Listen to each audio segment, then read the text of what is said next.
Muy buenas noches, ¿cómo están? A esta hora, cuando son las 10:06, les saluda a sus servidores Clara Vega y Julio Riobó. Buenas noches, Clara, siempre es un placer para mí estar contigo en la pantalla de Venezolana de Televisión. Buenas noches, Julio. Por supuesto que es un placer para ambos poder trabajar en este espacio y poder llevarle a Venezuela la información de manera veraz y oportuna, preparada por todo un equipo de producción que desde bien temprano se ha abocado a generar los contenidos necesarios que no solamente se transmiten a través de esta pantalla, sino de las plataformas digitales. Recuerden que estamos en Instagram, TikTok, Facebook, nuestro canal en Telegram y, por supuesto, en vivo vía streaming en YouTube y Dailymotion. Bueno, comenzamos con información internacional. Lo hace usted, adelante. ¿Cómo no, señor Julio? Comencemos ahora este espacio con noticias de materia internacional, y es que en Indonesia hubo un terremoto de magnitud 7.7, el cual provocó daños y hasta el momento se desconoce si hay víctimas mortales. A tempranas horas de la mañana del sábado 15 de agosto a las 5:58 am hora local, ocurrió el sismo a unos 10 kilómetros de profundidad, muy superficial para su magnitud.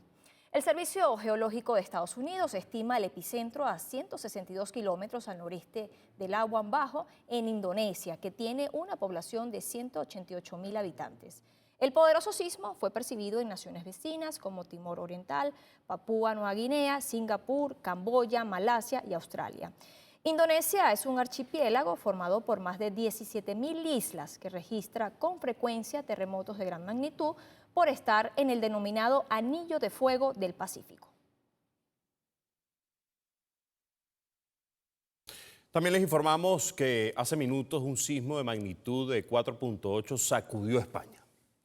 Estas son las imágenes del temblor de 4.8 de magnitud que sacudió a las 1:04 de la madrugada del sábado a la provincia de Granada, al sur de España, provocando temor en la población y algunos daños materiales. El Instituto Geográfico Nacional de España estima la profundidad del sismo en 10 kilómetros y tuvo una corta duración. Además, informa que se percibió en otras regiones como Málaga, Córdoba, Cádiz y Sevilla.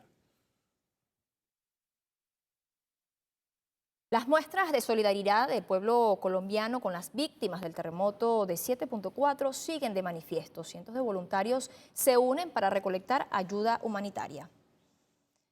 En Bogotá, los ciudadanos se mantienen volcados en los centros de acopio que fueron habilitados para recibir las donaciones. Los voluntarios se unen en cadenas humanas para recibir alimentos no perecederos, kits de aseo, cobijas, colchonetas y otros elementos de primera necesidad.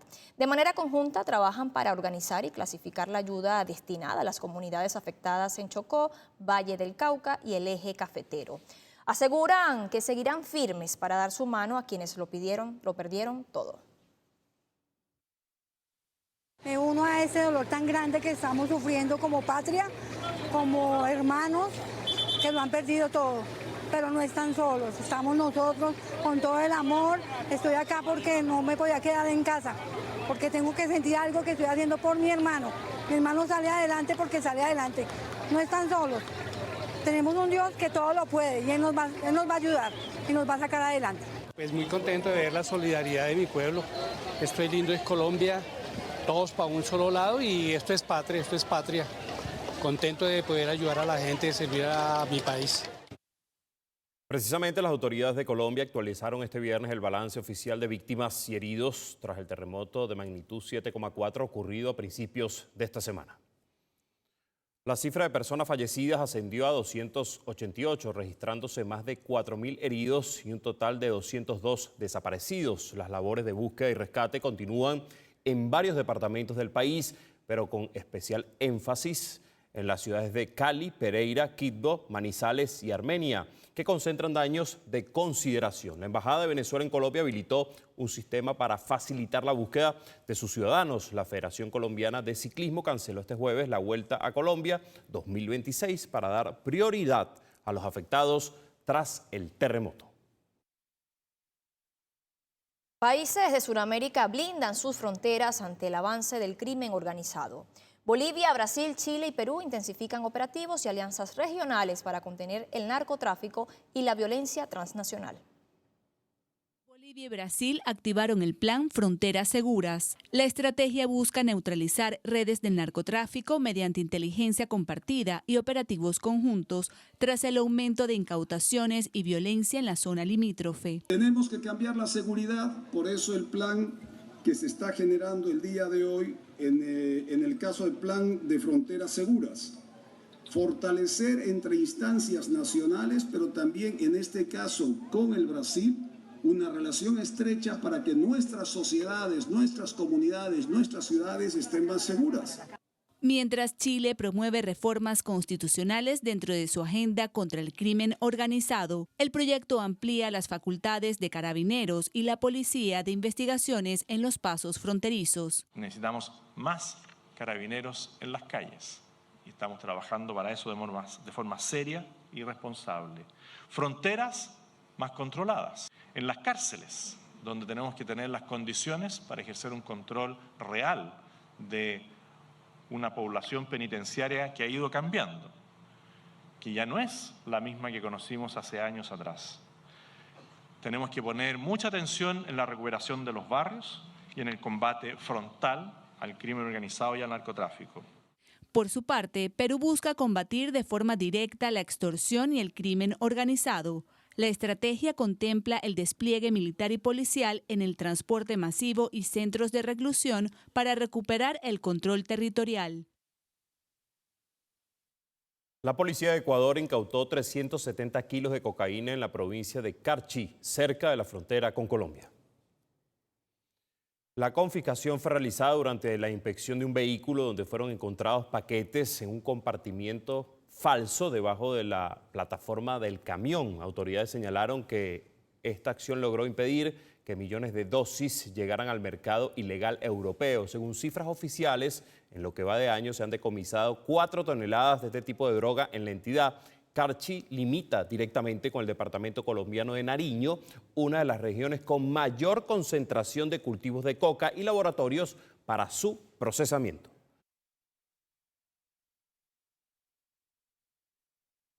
Pasamos ahora al continente asiático porque este viernes Pakistán celebró 79 años de su independencia. Frente a un espectáculo de fuegos artificiales, miles de pakistaníes se reunieron en las calles de Lahore, la segunda ciudad más importante del país, para recordar a los mártires de la lucha por el fin del dominio británico y de su líder histórico Muhammad Ali Jinnah. Los ciudadanos también ratificaron su orgullo nacional escuchando música típica y degustando la gastronomía local al recordar los avances sociales y económicos en 8 décadas de libertad.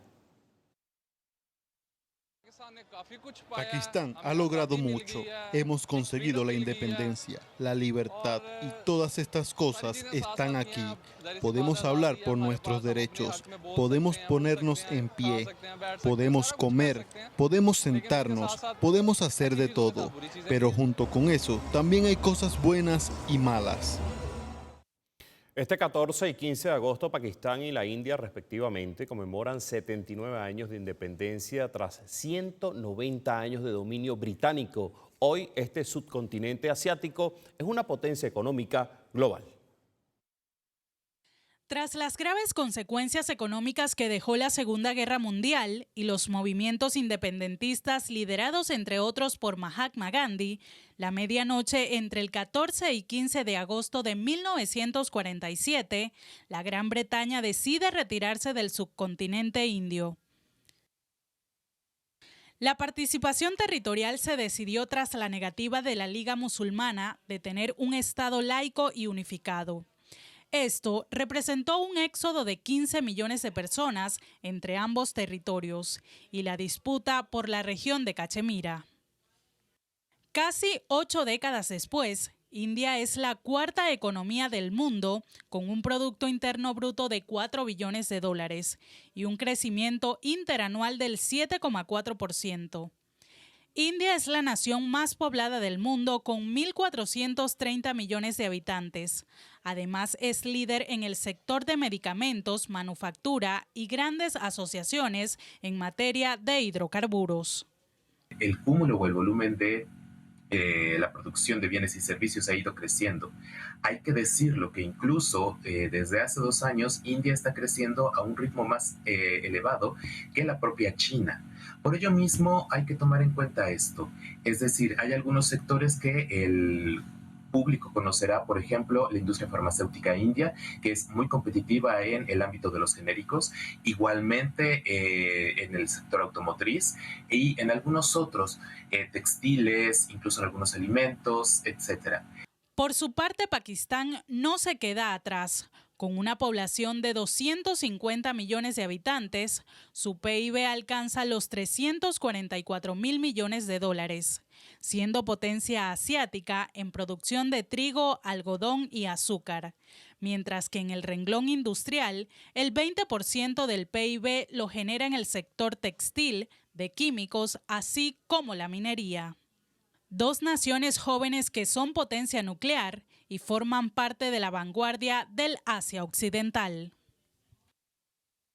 Bueno, momento de realizar nuestra primera pausa en este recorrido de informaciones internacionales. Al regreso, más noticias.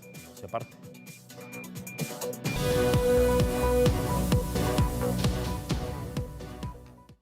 Bueno, continuamos con más información, pero no lo vamos a hacer con noticias internacionales. A esta hora vamos a revisar el canal de Telegram de la presidenta Delcy Rodríguez. Ha posteado lo siguiente: detrás de cada familia que perdió su hogar hay una historia, un esfuerzo y sobre todo una esperanza. En Ciudad Caribia seguimos trabajando para brindar respuestas concretas a las familias afectadas por el doble terremoto, avanzando en la construcción de 2.100 viviendas unifamiliares, donde cada familia contará con un espacio propio, digno y seguro.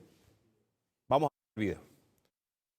Permanentemente, a través del Estado Mayor para los campamentos transitorios y vivienda y la Comisión Presidencial, hacemos seguimiento diario de la evolución de los proyectos. En este caso, Proyecto Ciudad Caribia, donde estamos haciendo 8 terrazas que van a albergar 2.100 campamentos unifamiliares transitorios. Van a tener todas las facilidades, van a tener espacio para lavandería, para bodega, espacios deportivos, espacios recreativos. Bueno, este es el campamento que a través de la Comisión Presidencial hemos venido coordinando y estamos también evaluando algunos terrenos aquí en Ciudad Caribia para la construcción de nuevas viviendas. Estas bellas terrazas que Hugo Chávez imaginó como la ciudad del futuro de Venezuela nos ha servido para probar una forma muy novedosa de atención a las personas que están en los campamentos transitorios.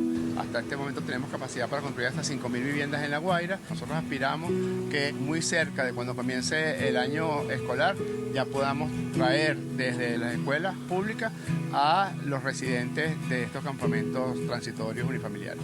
Estamos dando apoyo financiero y crediticio para recuperación de edificios, recuperación de viviendas y también para adquirir vivienda en el mercado secundario. En su conjunto, todos estos programas buscan acompañar a las personas que perdieron su vivienda y que sepan que no están solas, que estamos trabajando hora a hora para que puedan volver a tener un hogar. Seguimos con información internacional y es que el conflicto ucraniano ha llegado hasta el Mar Negro, una región que comparte frontera con varios países asiáticos y europeos, entre ellos Turquía, en donde buques e instalaciones relacionadas con la navegación en el mar están siendo objetivos de ataques por ambas partes. Al respecto, el gobierno de Ankara propuso a Moscú y Kiev crear un mecanismo especial que permita poner fin a los ataques mutuos. El ministro de Asunto Exterior turco, Hakan Fidan, afirmó que la guerra en el Mar Negro, que en principio afectaba a puertos militares y buques de guerra, ahora está llegando hasta los buques mercantes que son blanco de los ataques. Desde Rusia, el ministro de Relaciones Exteriores, Sergei Lavrov, respondió que le habían advertido al régimen ucraniano que no realizara ataques contra infraestructuras rusas en la región. Turquía está genuinamente comprometida a garantizar que el Mar Negro siga siendo estable.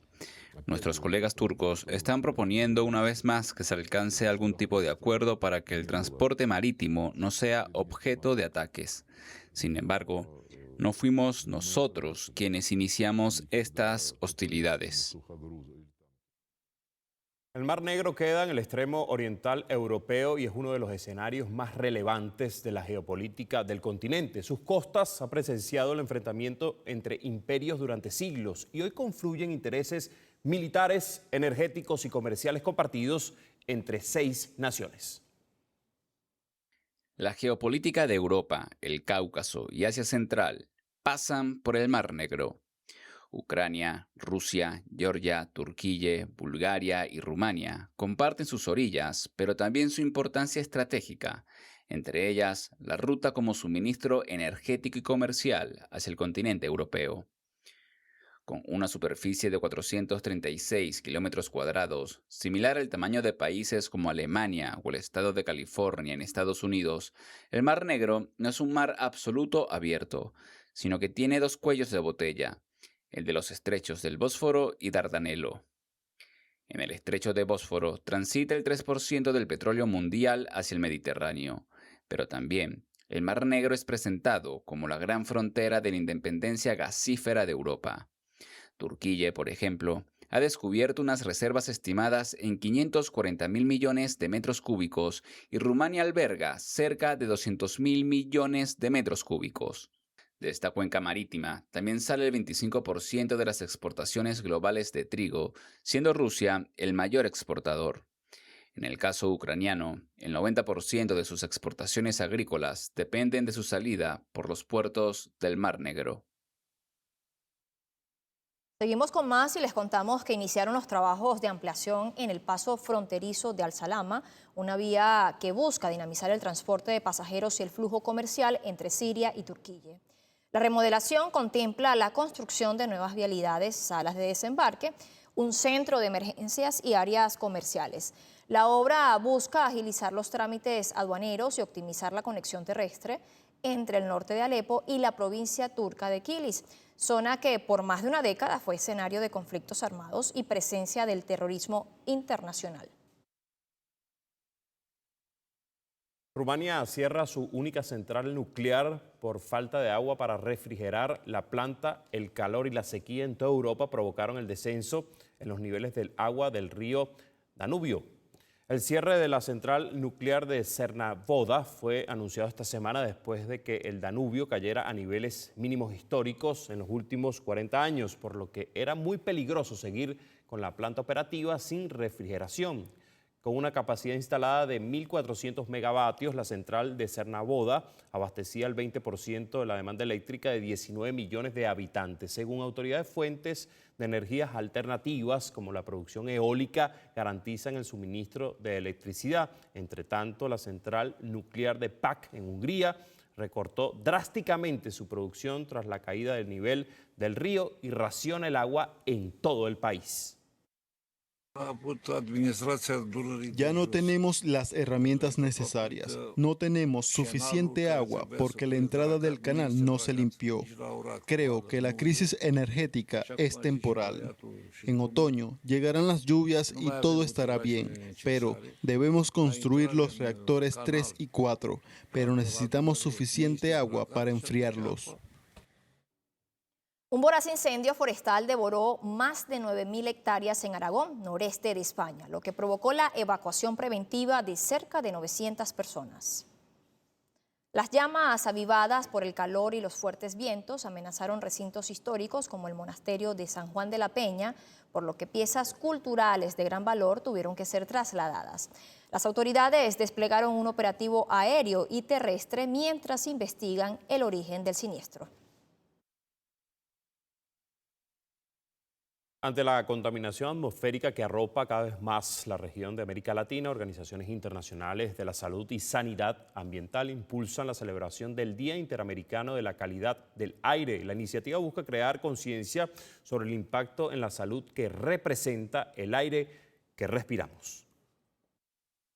Bajo el lema Monitoreo e Impacto en la Salud de la Calidad del Aire, de lo global a lo hiperlocal, se conmemora el Día Interamericano de la Calidad del Aire este 2026. La fecha fue impulsada por la Organización Panamericana de la Salud y la Asociación Interamericana de Ingeniería Sanitaria en México en el año 2002 y surgió en un contexto de incremento de enfermedades producto de la contaminación del aire en la región. Viene siendo una oportunidad para reflexionar colectivamente sobre los impactos de la contaminación del aire en la salud y el ambiente, visibilizar los desafíos comunes y fortalecer esta acción integrada regional. Es fundamental, ¿no?, poder avanzar, y tenemos un momento muy especial de liderazgo de los países de las Américas en impulsar estas agendas sobre clima, ambiente y salud. Si bien algunos gobiernos de Latinoamérica, en alianza con instancias internacionales y organizaciones ambientales, han impulsado campañas de concientización, desde la Organización Panamericana de la Salud señalan que la contaminación del aire causa más de 400.000 muertes al año en los pueblos de las Américas. La calidad del aire, muchas veces hablamos, ¿cierto?, del tema de la salud de las personas y cómo afecta, pero no nos olvidemos nunca que también lo que está contaminando el aire, en tarde o temprano, o llegará a los suelos o llegará al agua, y va a contaminar ríos, va a contaminar lagos. Expertos recomiendan la medición de la contaminación para una mejor comprensión en torno a la exposición real, como por ejemplo las partículas finas denominadas PM2.5, así como los niveles de ozono, dióxido de nitrógeno y dióxido de carbono que impactan ciudades como Bogotá, Santiago de Chile, Caracas, Buenos Aires o Lima. La situación de alerta demanda medidas urgentes que permitan mitigar el impacto de la contaminación en la salud de los pueblos de Latinoamérica. Luego de este recorrido por noticias internacionales, nos corresponde hacer una nueva pausa. Ya venimos con más información.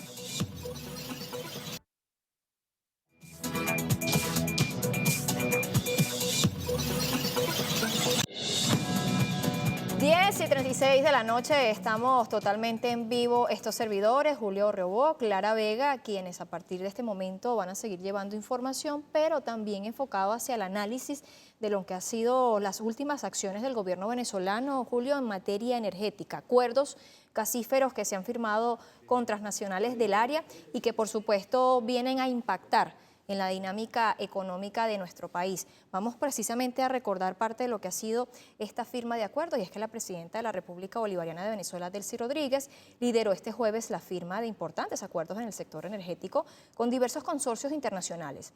Este acto, realizado en el Palacio de Miraflores, marca un hito en la reactivación de la industria petrolera y gasífera del país, que además, como precisó la jefa de Estado, tiene como objetivo convertir a Venezuela en un exportador significativo de gas, lo que permitirá llevar bienestar y desarrollo a otros pueblos.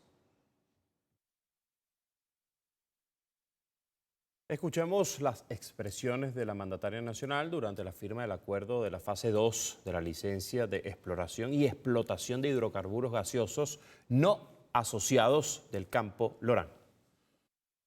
Puedo anunciar con satisfacción al país que después de 23 años hemos logrado finalmente dar el impulso para la producción de gas en este extraordinario y gigante campo como lo es Lorán, contiguo al yacimiento Manatí, que está del lado de Trinidad y Tobago.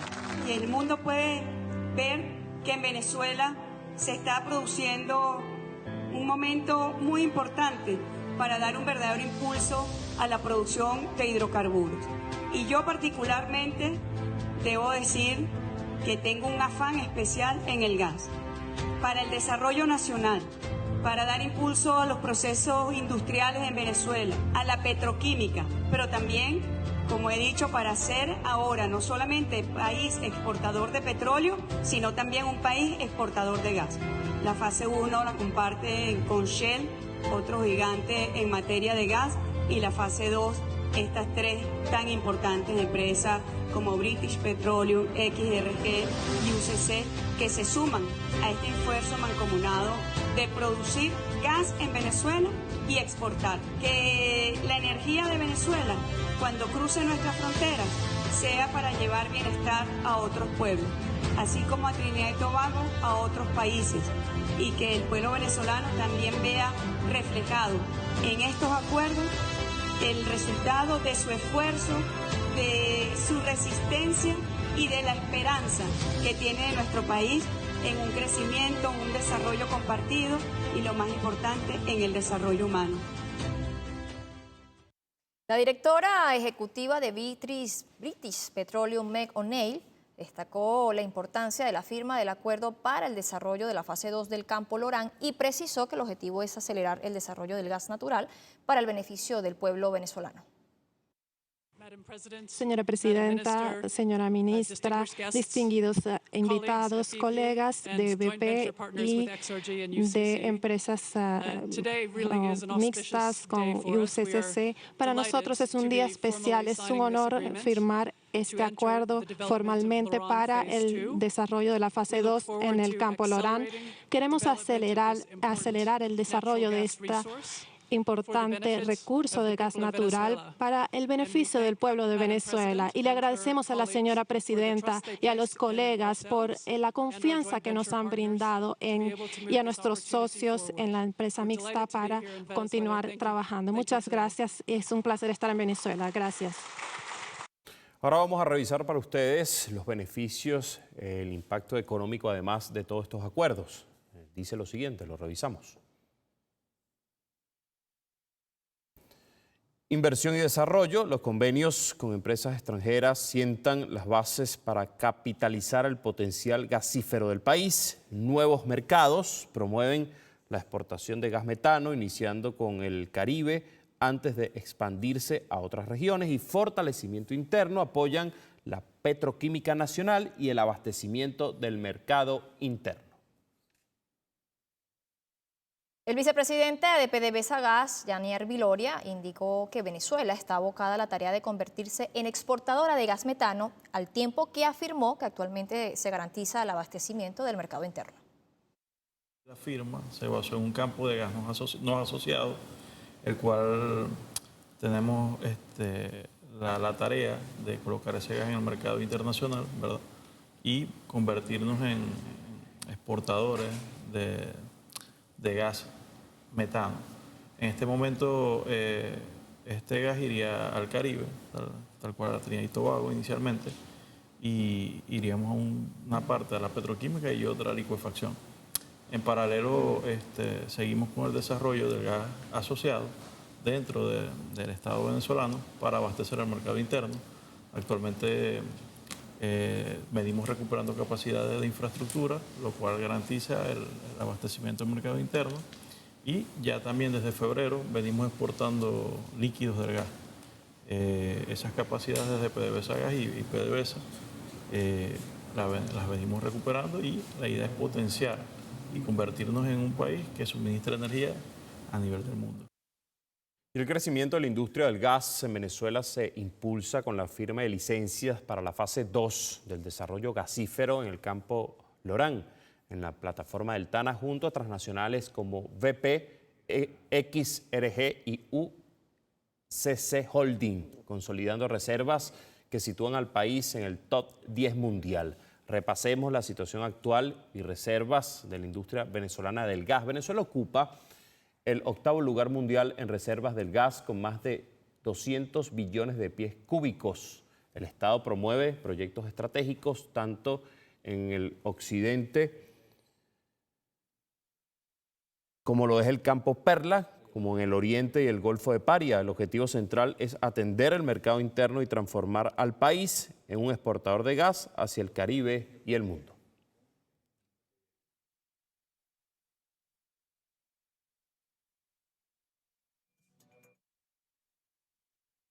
Venezuela firmó acuerdos en materia energética con consorcios internacionales para impulsar la producción de gas en el campo Lorán, ubicado en el Océano Atlántico frente al delta del Orinoco. La alianza proyecta al país como exportador de gas, además de petróleo, y apunta a la diversificación económica, el desarrollo de la petroquímica, así como la industrialización. Vamos a ver de inmediato el siguiente material que tiene más detalles al respecto de lo que han sido esta firma de acuerdos.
Bueno, momento de realizar otra pausa. Al regreso estaremos abordando de manera más concreta, profunda, los acuerdos que ha firmado la presidenta Delcy Rodríguez con empresas internacionales para potenciar el sector gasífero de hidrocarburos de nuestro país. Ya venimos, no se aparte.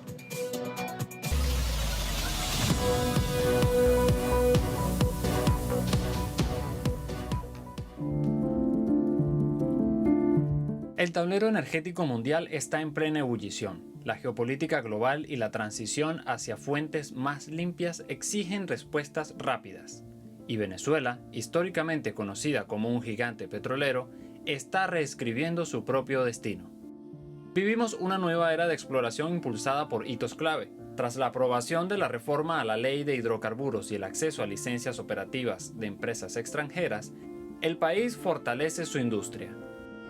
Un claro ejemplo es el monumental Campo Lorán. El gobierno nacional concretó alianzas estratégicas cruciales, desde la fase 1 con Shell, Repsol y Eni, y ahora con la fase 2 incorpora a gigantes de la talla de British Petroleum, XRG y UCC. Esto demuestra que los grandes proyectos costa afuera trascienden hasta alcanzar compromisos con horizontes de inversión a largo plazo. Las puertas están abiertas. La normativa está ajustada a la exigencia de los nuevos tiempos y con ello la inversión internacional consolida a Venezuela como un factor indispensable en el panorama mundial. Y en el marco de lo que acabamos de ver, la mandataria de la República, Delcy Rodríguez, a propósito de estos acuerdos, ha expresado: es un momento muy importante para Venezuela, es un gran logro para dar impulso a la producción de hidrocarburos, para el desarrollo nacional.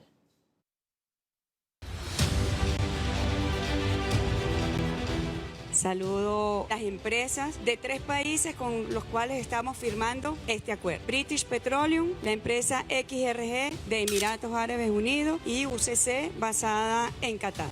Después de 23 años hemos logrado finalmente dar el impulso para la producción de gas en este extraordinario y gigante campo como lo es Lorán. La fase 1 la comparten con Shell y la fase 2 estas 3 tan importantes empresas como British Petroleum, XRG y UCC, que se suman a este esfuerzo mancomunado de producir gas en Venezuela y exportarlo. Un momento muy importante para dar un verdadero impulso a la producción de hidrocarburos, para el desarrollo nacional, para dar impulso a los procesos industriales en Venezuela, a la petroquímica, pero también para ser un país exportador de gas. Que la energía de Venezuela, cuando cruce nuestras fronteras, sea para llevar bienestar a otros pueblos y que el pueblo venezolano también vea reflejado en estos acuerdos el resultado de su esfuerzo, de su resistencia y de la esperanza que tiene nuestro país en un crecimiento, en un desarrollo compartido y lo más importante, en el desarrollo humano. Y en cuanto a las alianzas internacionales de Venezuela en materia de gas, algunos datos imprescindibles. Se busca dar cumplimiento al nuevo marco legal de hidrocarburos para captar inversión extranjera y modernizar la infraestructura. La fase 2 del campo Lorán incorpora empresas como British Petroleum del Reino Unido, XRG, Emiratos Árabes Unidos y UCC Holding, Qatar. Estos acuerdos se suman a la fase 1 desarrollada con la multinacional Shell para yacimientos que en su mayoría son transfronterizos con Trinidad y Tobago. El vicepresidente de PDVSA Gas, Yanier Viloria, ratificó que las actividades de gasificación de las comunidades están plenamente activas. Nosotros nos encontramos con las actividades en pleno. Todas las actividades de gasificación a nivel de las comunidades se encuentran activas. De hecho, próximamente a nivel de Margarita vamos a tener la gasificación o la activación de una red nueva que beneficia a 1.400 viviendas. Ahora vamos a tener gas directo. La estrategia es nosotros ir desplazando lo que es el GLP por gas directo, ¿no? Y en simultáneo las capacidades de GLP, que es la bombona, como tú mencionaste, está cubierta al 100%. Y para conocer la importancia del uso del gas natural en el sector industrial, tenemos que resaltar dos aspectos de actualidad. El gas natural funciona como insumo fundamental para impulsar procesos industriales internos, especialmente en el sector petroquímico, ante las grandes reservas con que cuenta el país. Las autoridades nacionales proyectan un incremento sostenido de la producción que consolide la participación venezolana en la matriz energética internacional. Momento de hacer otra pausa. Otro momento. Otro momento más. De otra pausa. De otra pausa. Y al regreso, más información.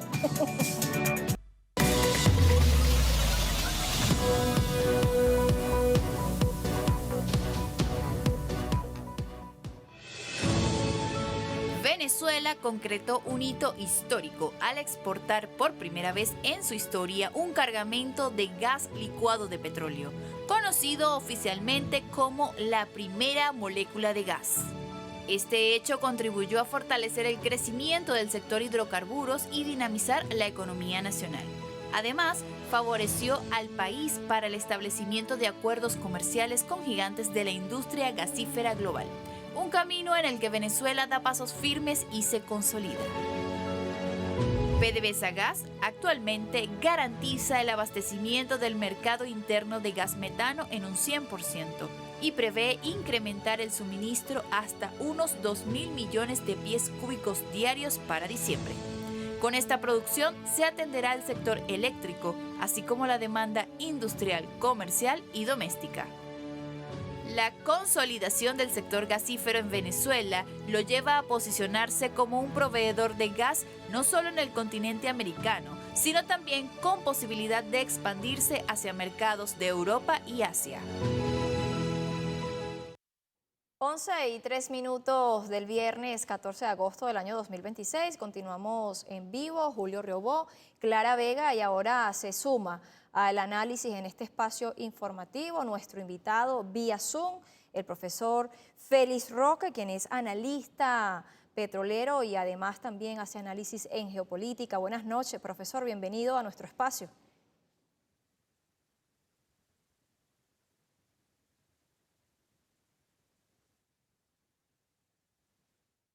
Mientras logramos la conexión con nuestro invitado, entendiendo que es vía Zoom y que estamos totalmente en vivo, es importante recordarle a nuestra audiencia y quienes se suman a esta hora que nos corresponde hoy, Julio, hacer el análisis de lo que ha sido la firma de acuerdos del Estado venezolano con empresas internacionales en materia energética, para ser más específico en el área gasífera. Sí, hemos hecho un recorrido a grosso modo de estos acuerdos que ha firmado la presidenta Delcy Rodríguez con empresas internacionales, muy importante en este momento el capital privado para apuntalar aún más la producción tanto gasífera como de hidrocarburos en nuestro país. Entendiendo también que en materia legislativa se ha hecho lo propio para dar entonces paso a este nuevo escenario internacional, sobre todo cuando se trata de impulsar, de potenciar a Venezuela en materia energética.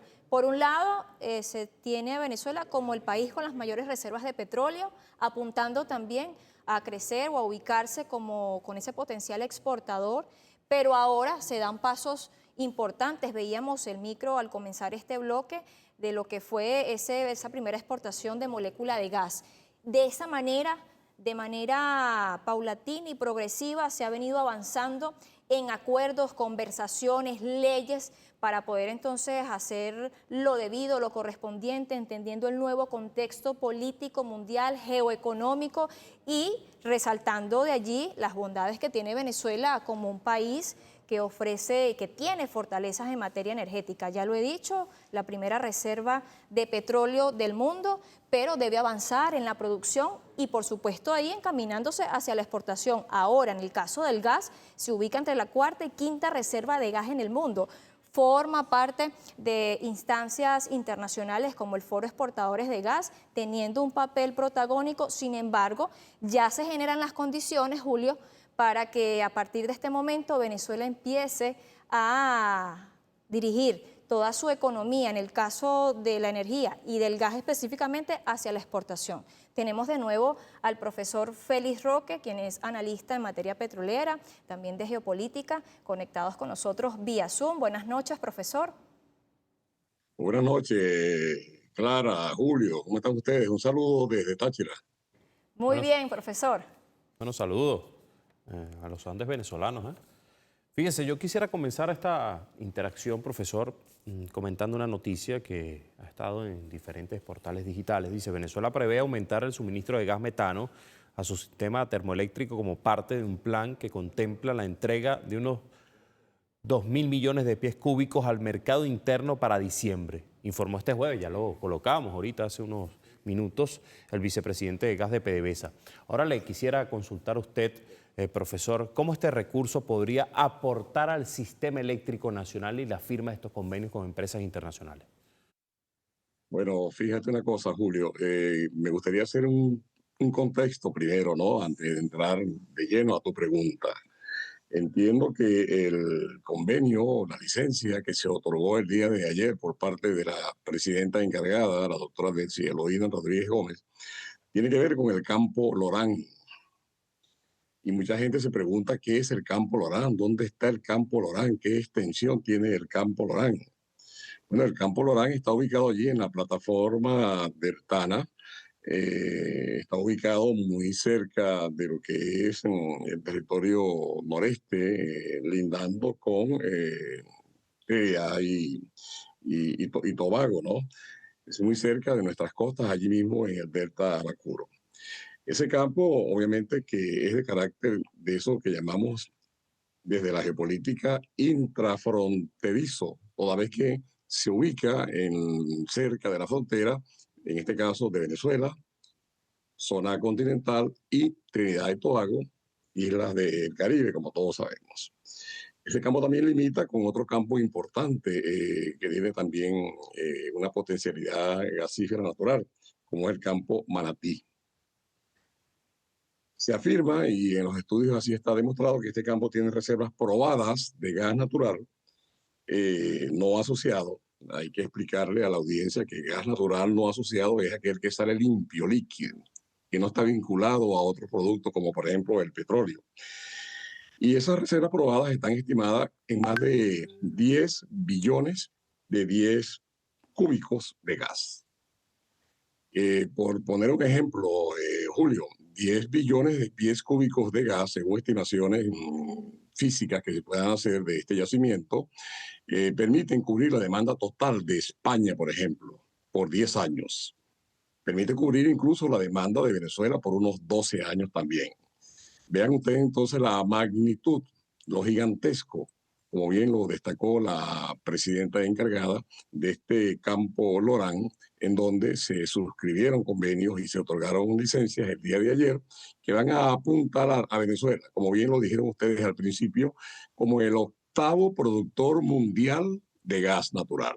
Si ya somos la primera potencia reserva de petróleo del país, con más de 300.000 millones de barriles en el subsuelo, imagínense ustedes ahora una potencia gasífera natural no asociado con más de 10.000 billones de pies cúbicos. Eso le da a Venezuela, por supuesto, una preponderancia geoenergética fundamental en el área mundial.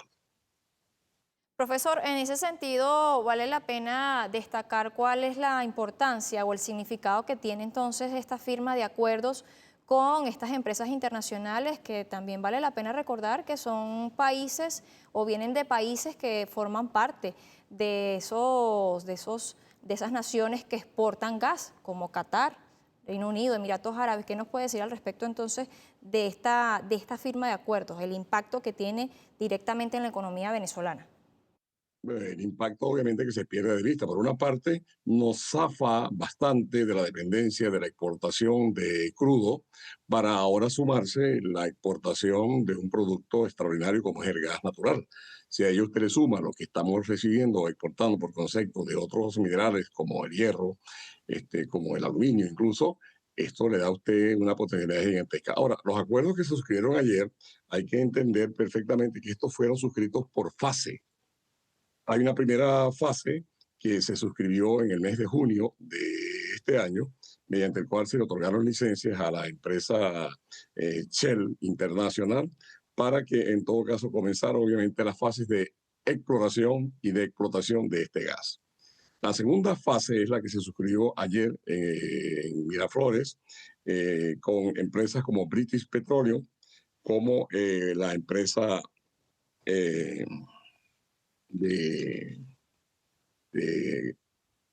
los Emiratos Árabes Unidos, también un país importante productor de gas natural, y la empresa UCC de Qatar.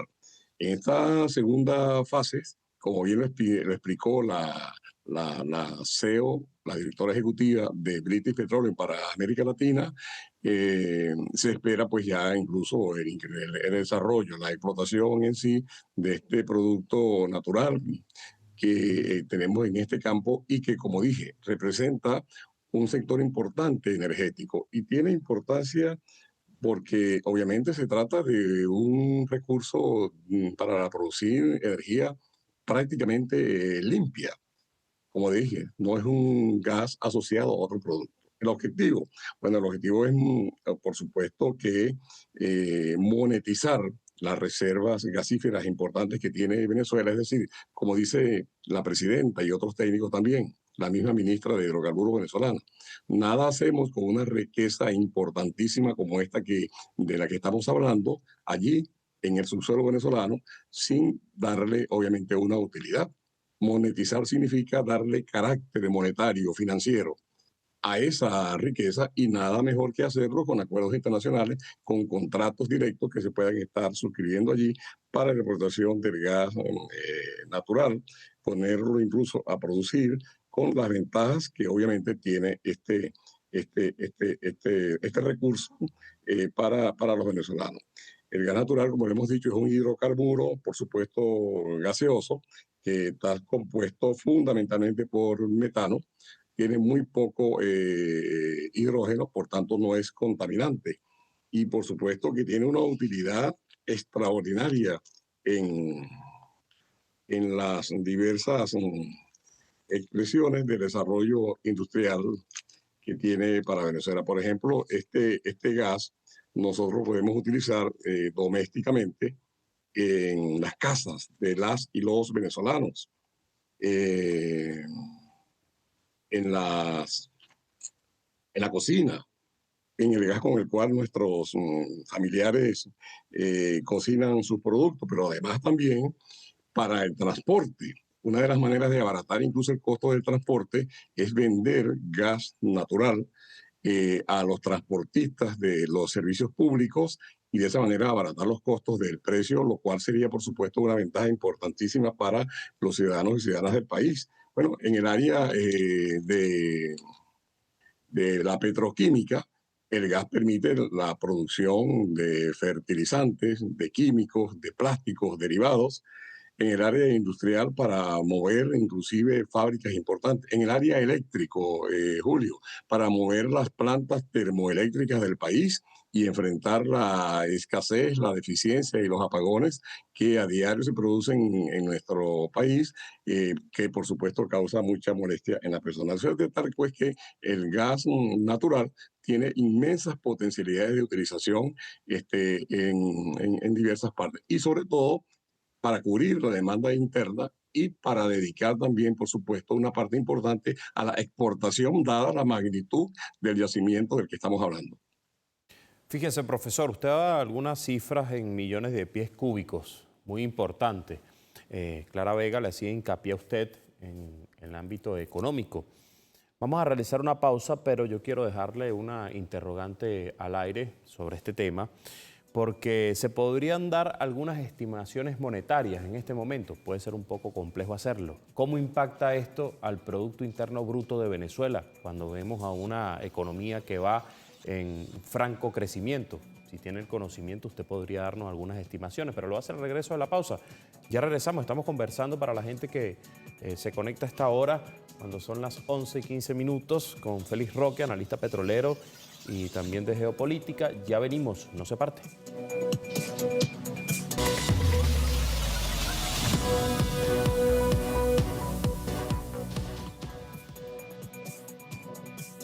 y 19 de la noche del viernes 14 de agosto del año 2026. Seguimos en vivo, Julio Riobó, Clara Vega, y continuamos con el análisis vía Zoom con nuestro invitado, el profesor Félix Roque, analista político, petrolero y también de geopolítica. Bueno, profesor, le dejamos una pregunta al aire, que son las estimaciones monetarias, si se podrían dar esas estimaciones y cómo impacta esto al Producto Interno Bruto de Venezuela con una economía que está en pleno crecimiento. Sí, ayer cuando se suscribían los contratos y se otorgaban las licencias respectivas, y en las lecturas que hicimos de los acuerdos, lo que se publicó y lo que logramos conseguir con relación a esto, no hay una especificación clara del monto de la inversión que se presente y que se pretende hacer en los próximos meses, ¿de acuerdo? Sin embargo, un poco entrando en la materia que me estás preguntando, Julio, tenemos que decir que el precio del gas natural actualmente en el mundo se está cotizando en $2.72. Eso por una fórmula que se aplica allí de millones de unidades térmicas británicas, ¿no? Eso obviamente aumenta, se incrementa en los periodos de invierno, cuando los países europeos, los países del norte, incluso los del sur, que tienen estaciones y que tienen a veces inviernos muy crudos, estos precios se elevan incluso a $3 y hasta incluso $4. Imagínese usted en un cálculo empírico que podamos hacer de una exportación de gas natural, de las cuantiosas reservas que tenemos allí, simple y llanamente eso va a significar que Venezuela puede recibir recursos adicionales que sumándose a los que por concepto de ventas de petróleo y derivados tiene el país, que pueden estar superando los 20.000 millones de dólares, ¿no? Repito, es una cifra así, empírica, que tomamos, tomando en cuenta, por supuesto, el precio de los metros cúbicos de este combustible, este recurso energético que tenemos aquí. Eso va, por supuesto, a impactar muchísimo en el Producto Interno Bruto, va a equilibrar en buena medida las cuentas del país, las medidas que se están acordando, incluso las reformas legales que viene haciendo la Asamblea Nacional, los acuerdos que se vienen suscribiendo allí en la mesa de diálogo, en donde las partes se pusieron de acuerdo para rescatar el oro venezolano secuestrado en el Banco Británico. Y ojalá también se pongan de acuerdo para el levantamiento total y absoluto de las sanciones que operan contra nuestro país, más de 1.000 sanciones inclusive, y que de una buena manera, en todo caso, por supuesto, también Citgo sea devuelta al patrimonio de la República Bolivariana de Venezuela. Eso va, como lo dice la CELAC y como lo dicen otros organismos internacionales de Naciones Unidas, a consolidar de manera sostenible el crecimiento que Venezuela había venido teniendo por más de 18 meses, incluso de manera consecutiva, pese a las sanciones. Y ahora, pese al doblete de terremoto que tuvimos el pasado 24 de junio, habla de una economía que puede perfectamente fortalecerse y es la única economía de América Latina con posibilidades y potencialidad de crecimiento sostenido. Eso también, por supuesto, va a generar fuentes de empleo importantes y eso va a dignificar muchísimo al hombre, a la mujer que trabaja en los campos de explotación, en este caso de gas natural del país, tanto en Lorán como en el complejo gasífero Gran Mariscal de Ayacucho, que se encuentra aquí muy cerca de Paria, en el estado Sucre, que es el otro gran potencial nuestra. Venezuela tiene alrededor del 18.7% del gas natural del planeta, lo que, como dijimos hace rato, nos convierte en la octava potencia mundial de gas natural, que es, por supuesto, una salida importante, que es un producto incluso barato si lo comparamos con el petróleo, que está entre 60 y 80 dólares el barril actualmente.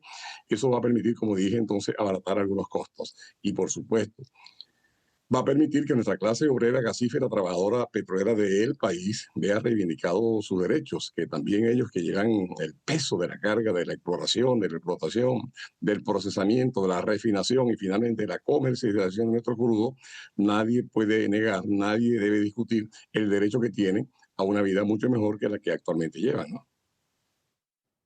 Profesor, lo que usted acaba de desarrollar me permite presentar en este momento e incluir en el análisis lo que ha dicho la Cámara de Energía Africana cuando ha felicitado, ha respaldado este acuerdo sobre el gas de Lorán en Venezuela. Mientras ellos mencionan que mientras BP, XRG y UCC impulsan este desarrollo, la inversión y la integración energética regional en todo el país. Ellos colocan, según sus reacciones y el análisis que hacen, que Venezuela cuenta con una de las mayores reservas de hidrocarburos del mundo y su reincorporación a la escena internacional tiene el potencial, y aquí quiero hacer énfasis para el análisis, la redefinición de la inversión energética en toda América Latina. Y además de esto, también dicen que el acuerdo del Orán demuestra lo que se puede hacer y lograr cuando los recursos de primer orden se combinan con la inversión internacional, los conocimientos técnicos y las alianzas adecuadas. ¿Qué puede decir al respecto, profesor, entendiendo además la importancia y la mirada que tiene esta Cámara Africana de Energía, con quien también se han sostenido conversaciones en nuestro país? Y lo que tú resumes ahí es llanamente el gran desafío y el gran reto que tenemos por delante, es decir, desarrollar la infraestructura para la explotación, para la industrialización del gas natural y tener una menor dependencia del petróleo y a la vez para no continuar, para no seguir quemando ese gas natural. Para los que venimos del oriente del país, cuando uno pasa por allí, por Punta de Mata, por toda esa zona de Musipán, uno lo que observa, Julio, Clara, son mechurrios, que en términos técnicos es quemadores, día y noche de gas natural. Y en otros casos de gas asociado. Bueno, ese gas que se está quemando allí, lo decía hoy el presidente de la empresa gasífera y lo decía también Obregón, el presidente de PDVSA, va a comenzar a ser recogido en volúmenes gigantescos de pies cúbicos para su procesamiento, para su conversión, para su explotación y para su comercialización en el país. Esas inmensas colas que a veces notamos de venezolanas, de venezolanos tras la bombonita, esto perfectamente puede ser incluso una salida. La colocación de gas directo en los pueblos, en las grandes capitales del país, es otra salida importante, como bien lo decía la presidenta encargada, que va a mejorar la calidad de vida de todos los venezolanos. Por tanto, lo que dicen los compañeros de la Cámara Africana es totalmente cierto. Toca ahora para Venezuela y en eso los fondos que anunció la presidenta encargada en el mes de abril, creo, si no recuerdo mal, para el desarrollo de la infraestructura, en este caso, la que tiene que ver con la empresa y con la industria gasífera nacional. Las ventajas, como las hemos repetido hace algunos minutos, son importantes desde todo punto de vista. Y Venezuela, por supuesto, tiene que convenir en que esta es una salida económica importante que va a equilibrar en buena medida las cuentas del país y sobre todo eso, va a dar una gran estabilidad a nivel nacional.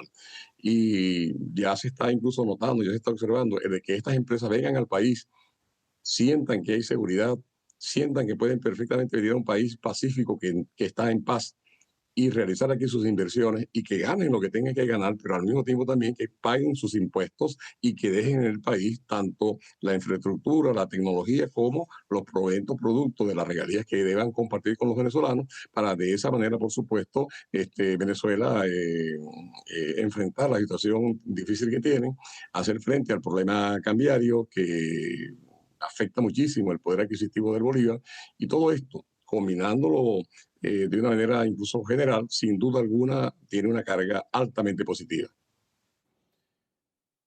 Profesor, usted hacía mención también, muy importante, al tema de la Asamblea Nacional. Nosotros vemos todas las semanas, para no decir casi que diariamente, a la presidenta Delcy Rodríguez encabezando distintas firmas de acuerdos en el ámbito de hidrocarburos, no solamente gasífero. Y hay un estigma de algo que siempre se menciona allí, que es la seguridad jurídica.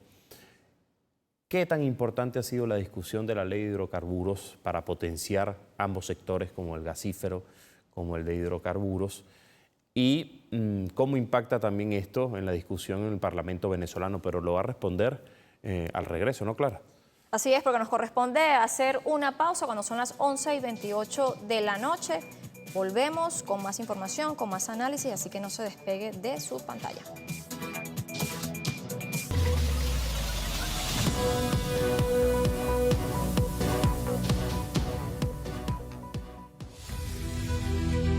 Y el El mundo puede ver que en Venezuela se está produciendo un momento muy importante para dar un verdadero impulso a la producción de hidrocarburos. Que la energía de Venezuela, cuando cruce nuestras fronteras, sea para llevar bienestar a otros pueblos, así como a Trinidad y Tobago, a otros países. Bueno, continuamos con la entrevista. Recuerden a los que se conectan a esta hora, cuando son las 11:32, hoy 14 de agosto, estamos conversando vía Zoom con Félix Roque, analista petrolero, y también en geopolítica. Le dejaba una pregunta al aire, profesor, y es el tema del estigma que hay con la mayoría de estos acuerdos que firma la presidenta Delcy Rodríguez. Un estigma que le dan las transnacionales de la comunicación al decir que no hay una seguridad jurídica, cuando desde el Parlamento venezolano se han impulsado distintos ordenamientos jurídicos en beneficio de estos acuerdos y en beneficio del país. ¿Qué me dice, según este análisis, que podría aportar a esta hora? Fíjate, Julio, Venezuela tenía una ley de hidrocarburos, la última que había aprobado el Parlamento Nacional del año 2006, cuando regía el país el comandante Hugo Rafael Chávez Frías. Era una ley que se dio para las circunstancias histórico-políticas, energéticas y económicas del año 2006. A partir de los acontecimientos del pasado 3 de enero de este año, donde Venezuela fue intervenida militarmente y su presidente fue secuestrado, la presidenta encargada, Delcy Rodríguez, que ha asumido con mucha valentía y con mucho coraje y con mucha audacia también las riendas del Poder Ejecutivo, pese a todas las presiones internas y externas que vive la presidenta, ha tomado medidas. Cuando dio su discurso en el Tribunal Supremo de Justicia en enero, cuando la sentencia de la Sala Constitucional la posicionó en el cargo, fue muy clara. Dijo, Venezuela se enfrenta a una nueva realidad política, y nosotros agregamos a una nueva realidad político-económica, inclusive vive Venezuela. Una Venezuela cercada, una Venezuela que tenía y todavía creo que se mantiene de alguna medida una parte importante de la flota militar norteamericana en el Caribe nuestro. No es fácil para un país pequeño como el nuestro, frente a una fuerza asimétrica como la que se presentó allí, inclusive, mantenerse como ha logrado mantenerse en los últimos 6 meses y ya para 8 meses que se cumplen ahora en este mes de agosto en el gobierno, incluso en el poder. Dentro de las medidas que ya anunció y que ya se han concretado, fuimos a una reforma importante de la Ley Orgánica de Hidrocarburos. Esa reforma definió de una manera bien clara el negocio de los hidrocarburos. Estableció líneas estratégicas muy importantes para las llamadas empresas mixtas. Estableció un nuevo sistema fiscal tributario con un concepto flexible en el pago de las regalías y exoneración de algunos impuestos. Y también abrió mecanismos para la participación en la explotación de los yacimientos de crudo al sector privado nacional y al sector privado incluso extranjero. Eso no existía en la ley del 2006, ahora sí lo tiene. Y en paralelo con esto, también fuimos a una reforma importante de la ley orgánica de minas. Y en esa reforma, en esas dos reformas, uno puede decir que el asunto energético está dando a los empresarios nacionales y a los empresarios internacionales un piso jurídico político importantísimo para que sientan que hay seguridad en la inversión que realizan, así como también en el retorno de los dividendos o del capital que puedan invertir en el país, inclusive allí, ¿no? Se les dio facilidades para tener cuentas bancarias en divisa y realizar sus operaciones. Se han venido dando reuniones importantes con el Fondo Monetario Internacional y Venezuela se ha ido adscribiendo de nuevo a los mecanismos de financiamiento de este organismo. Incluso recibimos unos 327 millones de dólares de los derechos especiales de giro que son nuestros, que no es endeudamiento por parte de la República. Este monto alcanza unos 5.000. Es posible que en los próximos días, meses, haya un segundo desembolso para destinarlo a la recuperación de los compatriotas, las compatriotas de Caracas y de La Guaira, que lo perdieron prácticamente todo con este sismo, con este terremoto que la naturaleza causó, por supuesto, todo el drama que conocemos, ¿no? Por tanto, a lo que hemos dicho, agréguese que a nivel del CENIAP se nombraron nuevas autoridades, se está yendo a un proceso de modernización de los tributos en el país, a un proceso de digitalización del pago de los tributos, y hoy incluso, no sé si lo anunciaron ustedes, el CNIA anunció que el registro de información fiscal, el RIF, ese que a veces vamos a cambiar porque está vencido, ahora no va a tener fecha de vencimiento en su vigencia, y por lo tanto es un trámite y menos. Es decir, que está aplicándose allí la ley orgánica de optimización y agilización de trámites administrativos para facilitarle las operaciones, en este caso, a los empresarios que en el sector minero, en el sector de los hidrocarburos, en el sector de los gasíferos y, por supuesto, en los otros sectores también de la economía nacional, deban hacer en el país. Por tanto, son noticias que dan seguridad jurídica, que permiten inclusive que en Venezuela las personas puedan venir a un país, como lo dije, en paz, en tranquilidad. Aquí no hay guarimbas, aquí no hay persecuciones, aquí no hay situaciones de guerra, ¿no? Como las pueden haber incluso en países hasta vecinos, ¿no? Nuestro país tiene un clima hoy, Julio, extraordinario. Para el que quiera venir con sus capitales al país, lo haga. Que ganen lo que deban ganar, que generen empleo, que es importante para nuestros trabajadores en Venezuela y para bajar la tasa de desempleo en el país, y que al mismo tiempo eso redunde en beneficio para todas y todos. Que los servicios públicos, hospitalarios, educativos, el transporte, etcétera, se optimicen y funcionen mejor. Por lo tanto, las reformas que se han hecho y las que prontamente tal vez se hagan, creo que también la mesa de diálogo anunció una reforma a la ley orgánica del Tribunal Supremo de Justicia. Eso, por supuesto, está permitiendo darle al país un nuevo rostro, una nueva figura. Todo en el marco de lo que es nuestro texto constitucional vigente, que tenemos acá a la mano, y que, por supuesto, hay que tratar de mantener, de cuidar, de velar por él. Porque, bueno, en esta Constitución que nos dimos en el año 99, mediante un referéndum aprobatorio, con más del 75, casi el 80% de los venezolanos la aprobamos inclusive, bueno, allí están contenidos los elementos constitucionales para el desarrollo de toda la actividad legal del país.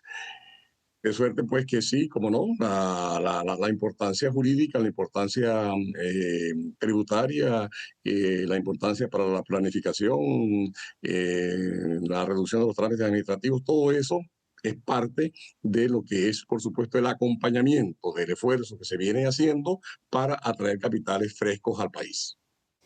Profesor, hay algunos críticos del sector que se han atrevido a decir que con estos nuevos acuerdos se está facilitando más, además de la participación del capital internacional, son ellos los que más van a ganar. ¿Esto será así? La pregunta es sencilla. ¿Quién gana más tras luego o haberse dado estos acuerdos? Eso me lo va a responder en la próxima parte, porque ahora nos corresponde hacer una nueva pausa.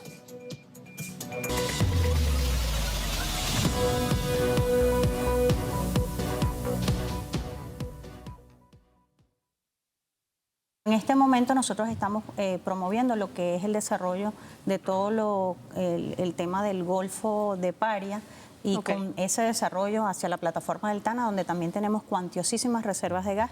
Esos gas es importante, sobre todo para los que nos escuchan, en el caso de los hidrocarburos, un poco ilustrar que el gas puede venir asociado al petróleo, es decir, produces petróleo y el gas viene asociado a él, o tienes reservas de gas libre. En el caso de Costa Afuera, como la licencia que se firmó el día de hoy, ese gas es libre, es decir, producimos un gas seco que no necesariamente está vinculado a la producción petrolera.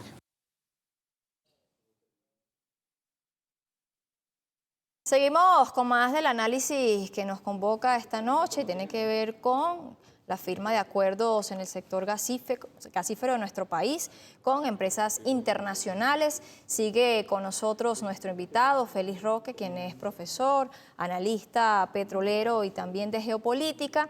En la parte anterior, antes de irnos a la pausa, profesor, le dejaba una inquietud que tiene que ver con quién gana más tras estos acuerdos, y esto en el contexto de quienes critican permanentemente cualquier avance que se pueda dar en Venezuela en el sector energético. Bueno, Clara, la crítica siempre va a existir, por supuesto, y más cuando la presidenta encargada ha tomado las riendas del país en la circunstancia en que todos sabemos, ¿no? Con amenazas externas fuertes, duras, incluso reales, que no es un invento y que no las hemos buscado nosotros. ¿Quién gana más? Yo creo que aquí ganamos todos. Yo creo que aquí ganan los inversionistas que, por supuesto, están poniendo su capital en riesgo. Por cierto, se me olvidaba decir que uno de los aspectos de la reforma a la ley orgánica de hidrocarburos, si bien es verdad que apertura y permite la participación directa en explotación y comercialización de los crudos, que antes no estaba permitido, ahora sí, es clara en cuanto a decir que esas inversiones en cuanto a sus riesgos corren por cuenta del inversionista. Por tanto, no estaría Venezuela dando garantías que vayan a suponer un descalabro que se pueda producir y que deba el Estado venezolano estar cubriendo y pagando. Repito entonces que aquí ganamos todos. Gana un país que quiere, por supuesto, mantener su economía en crecimiento, en constante evolución, que quiere ver incrementada la fuerza laboral, que quiere ver, por supuesto, aumentado su Producto Interno Bruto, que quiere ver fortalecido el poder adquisitivo de su moneda, que quiere ponerle coto a la variabilidad cambiaria constante y diaria en el país, que quiere tal vez ir a un nuevo modelo de encaje legal, que quiere poner orden en el manejo de los impuestos, ampliando la base impositiva más que creando impuestos nuevos. Por tanto, gana un país que mantiene un sistema y un régimen democrático dentro de un Estado social de derecho y de justicia. Gana un país que se sigue insertando en el concepto mundial de las naciones, como en efecto está ocurriendo así en las relaciones que tenemos con todos los países hermanos de América Latina. Acabamos de aperturar las relaciones consulares con Chile, con el Perú y con República Dominicana, con lo cual se va a atender una población importante de venezolanos que se fueron de Venezuela. Muchos han regresado, otros se mantienen allí y ahora con las relaciones consulares ellos podrán, por supuesto, arreglar sus problemas de visado, de pasaportes, de estadías, de estudios, de reconocimiento de sus documentos y también, por supuesto, de sus propias familias. Es decir, gana un país que quiere, por supuesto, mantenerse independiente, que quiere mantenerse soberano, que quiere mantenerse libre pese a las naciones que puedan haber inclusive allí, ¿no? Ganan los inversionistas, como lo dije, porque hay seguridad para ellos. Se le está brindando seguridad, se le está brindando la alternativa de un manejo ético, transparente, auditable, controlador de la inversión que se pueda realizar aquí. Y esto es muy importante que lo digamos, para que el pueblo lo sepa. La presidenta ha sido enérgica en esto, es decir, cada dólar que ingrese al país de manera transparente pasa por unas cuentas que las está auditando quien desea auditarla, tanto en lo interno como en lo externo, a los fines de enfrentar situaciones de corruptela que pudieron haberse presentado incluso en el pasado, ¿no? Hoy la industria petrolera venezolana, PDVSA, se va recuperando lentamente. Ya la producción de crudo está en 1.333.000 barriles, decía hoy el presidente de PDVSA, Obregón, lo cual permite decir que se ha ido consolidando poco a poco una producción que desde el sabotaje petrolero del año 2002 había bajado a unos 25.000 barriles de crudo día. Por tanto, sí, como no, ganamos todos. Y ganamos en el mediano plazo, en el corto plazo, incluso en el largo plazo, porque una vez que la economía vaya saneándose, una vez que el déficit fiscal se vaya cubriendo, una vez que nuestras operaciones y generación de divisas se consolide, los venezolanos podremos ir a los bancos, podremos adquirir las divisas que el mercado pueda incluso proveer. Las remesas internacionales ya pueden estar llegando al país de manera directa, sin obstáculos o tercerías indebidas. Por tanto, ya hay incluso cuentas que pueden ser incluso pagadas en moneda digital, obligaciones que se tengan con operaciones comerciales que se realicen en el país o que se realicen incluso con compras fuera. Ya yo le puedo comprar a Amazon y a otras empresas y pagarles con esa tarjeta que la banca pública la tiene. En este último acuerdo que se suscribió, la banca pública nacional y sector privado también ya cuentan con el aval del Fondo Monetario Internacional para adscribirse a su sistema SWIFT de intercambio, de interrelación bancaria, y eso también es parte, Julio, Clara, de esta seguridad jurídica que estamos brindando a nivel general. Por tanto, sí, como no, bueno es decirlo, ante las críticas. Algunas vienen de buena fe, otras tal vez de muy mala fe, inclusive, y otras, por supuesto, partiendo del desconocimiento. Venezuela, en las operaciones que se están haciendo, lentamente, pausadamente, aquí ganamos todos. Y ese es parte del negocio. Dentro de un sistema que obviamente parte de lo que tú ofreces y de lo que yo te demando, yo voy a ver qué puedo pagarte y tú vas a ver qué puedes ofrecerme. Ahí, por supuesto, tú puedes ganar, yo también, tú puedes perder y yo también. Ahí puede, en todo caso, por supuesto, irnos a un sistema de equilibrio. Por tanto, económicamente hablando, sí, como no, en conclusión, ganamos todos con estas operaciones que se vienen suscribiendo con empresas internacionales y, sobre todo, fíjate, la posibilidad de abrirnos hacia mercados de la India. Viene una empresa india importante a Venezuela a estos desarrollos gasíferos. La British Petroleum, una empresa importantísima, la Shell, bueno, Qatar y los Emiratos Árabes, que es creo que es el cuarto país productor de gas natural del mundo. Primero es Rusia y Arabia Saudí y los Estados Unidos, y el octavo, como dijimos, es Venezuela. Pueden perfectamente inclusive sentir que están arribando, que están llegando a un país tranquilo, a un país en paz, a un país con gran seguridad. Y eso es bueno que lo digamos también, en las áreas de desarrollo, en los campos. Por ejemplo, Orán, que está por aquí cerca de Tucupita, al este de Venezuela. Una zona hermosa, bellísima, parece incluso un paraíso terrenal. Allí habrá que incrementar mecanismos de seguridad con el ejército, con la policía, con mecanismos de información, de inteligencia, etcétera, en la misma Guayana Esequiba venezolana, bueno, para dar y potencializar la presencia allí de estos inversionistas extranjeros que han decidido apostar a Venezuela otra vez. Bueno, profesor, fíjense, ya queda muy pocos minutos para culminar la entrevista. Usted es un buen analista en geopolítica y quiero consultarle ya para cerrar. El papel del petróleo uno lo conoce en la historia, tanto en la reciente como en la pasada. Sabemos el papel que ha jugado el petróleo en el mundo. Podríamos nombrar, por ejemplo, algún hecho histórico de conflicto como el de Estados Unidos con Irán en este momento. ¿Qué papel jugaría el gas en Latinoamérica, el gas venezolano? Sabiendo además lo que sucede en Euroasia, sabiendo además que Rusia es uno de los principales exportadores de gas del mundo. ¿Qué papel entonces jugaría este rubro para el mundo y para Venezuela? Bueno, Venezuela, que ya lo es, la primera potencia mundial con reservas probadas, verificadas de crudo, fundamentalmente de crudo pesado y extra pesado, tiene allí un centro energético extraordinario para su desarrollo. En materia de gas, podemos decir ahora que se suma a este centro energético de hidrocarburos una fuente importante de la llamada energía limpia.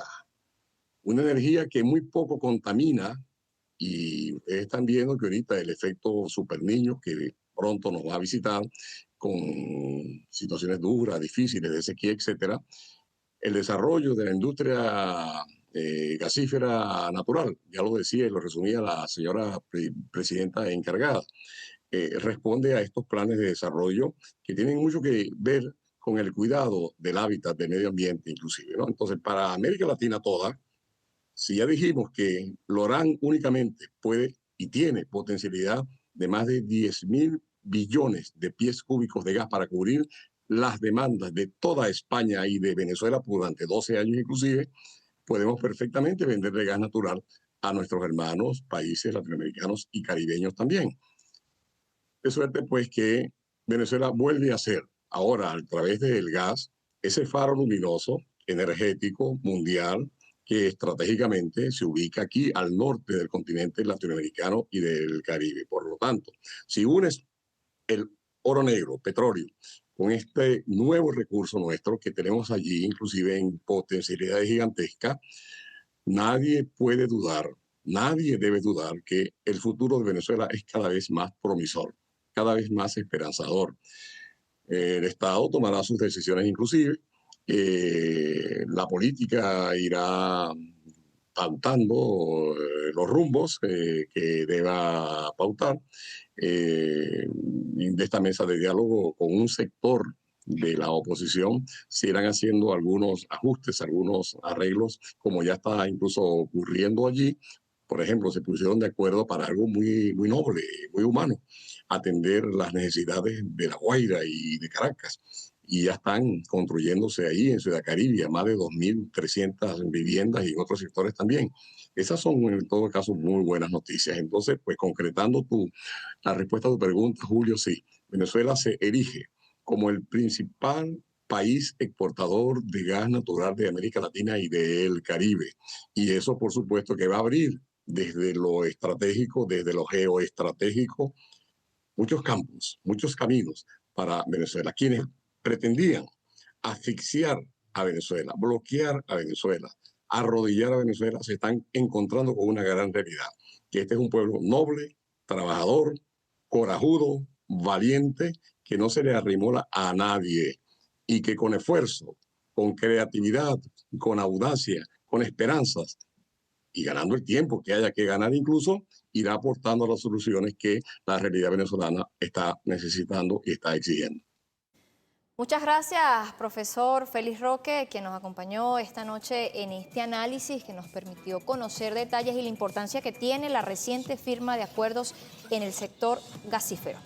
Bueno, ha llegado el momento de despedir esta transmisión especial de manera continua que realiza Mi Casa, que también es tu casa, venezolana de televisión. Siempre es un placer trabajar contigo, Clara Vega. Nos vemos nuevamente juntos el próximo viernes, si así Dios lo decide, a las 10 de la noche. Sé que otros días antes del viernes tú tienes guardia en Venezolana de Televisión. Es viernes, así que muy pendiente. Cuidado. Viernes por la noche. Que descansen, los que puedan.